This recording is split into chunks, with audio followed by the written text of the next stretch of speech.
Bu yeniliği biz qarşılayırıq bugün. Həm də bizim dayanışma əmrəlik günüdür. Çox önəmli bir bayramdır bugün bizim üçün. 31 Aralıq dekabr Azərbaycan tarixi üçün gələcəkdə dəyəri daha çox önə çıxacaq bir gündür. Bugün bizi birliyə səsləyir. Azərbaycan adına həmrəy olmağa səsləyir. Bugün Azərbaycanın həmrəy olmasında kimlə bir yerdə olacağımızı müəyyənləşdirməliyik.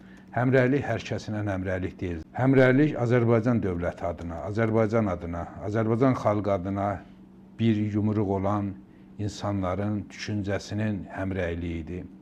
Bu güc bir həmrəy olmalıdır ki, Azərbaycanda başqa güclərin şətəli yeriməsin. At oynadan, Azərbaycana qarşı dirənən və mübarizə aparan güclərin burnu ovulsun. Biz ona qarşı həmrəy olmalıyıq. Bizim həmrəyliyimiz sadəcə bugün bir-birimizi təbrik eləməkdən keçmir. Bəli. Bizim həmrəyliyimiz Azərbaycana qarşı olan bütün güclərə qarşı dirəniş həmrəyliyindən keçir ki, Azərbaycanda, Azərbaycan dövlətinin içərisində paralel dövlət ola bilməz. Biz paralel dövlətə qarşı mübarizə üçün həmrəyli olmalıyıq. 2025-ci ildə bilirsiniz, anayasa və suverenlik ili idi.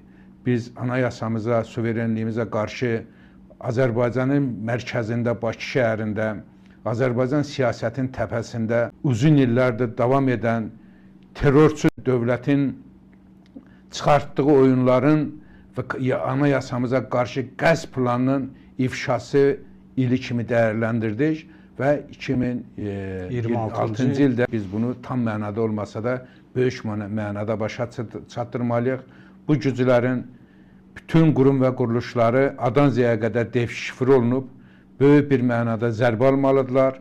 Azərbaycanda onların hər hansı bir strukturu və fərdi qalmamalıdır. Yeri gəlmişkən 2026-cı ildə Canadar bəy şəhər salma və memarlıq ili. Çoxları indi bunu da dəyişik salacaq. Anayasa və suverenlik ili elan olunanda dedilər ki, bu il Azərbaycanda yeni bir anayasa qəbul olunacaq. Anayasa qəbulundan söhbət getmədi. Anayasamıza qəsd güclərin ifşasının ili kimi dəyərləndirdik. 2026-cı ildə fokuslanmamalıyıq ki, hərfin mənada inşaatdan söhbət getməyəcək. Azərbaycan inşasından söhbət gedəcək, Azərbaycanın quruculuğundan söhbət gedəcək, Azərbaycanın memarlığından söhbət gedəcək ki, o Azərbaycanın memarisində artıq paralel dövlət görünməyəcək. Azərbaycana zəhər yağan, Azərbaycanın havasını körlayan o infrastrukturlar darmadağın olacaq ki, bəli, Azərbaycan həm ekoloji cəhətdən, siyasi, mənəvi ekologiyadan söhbət gedir. O cəhətdən çox sağlam olmalıdır. 2026-cı ildə biz bu güclərə sözün əsl mənasında qalib gəlməliyik.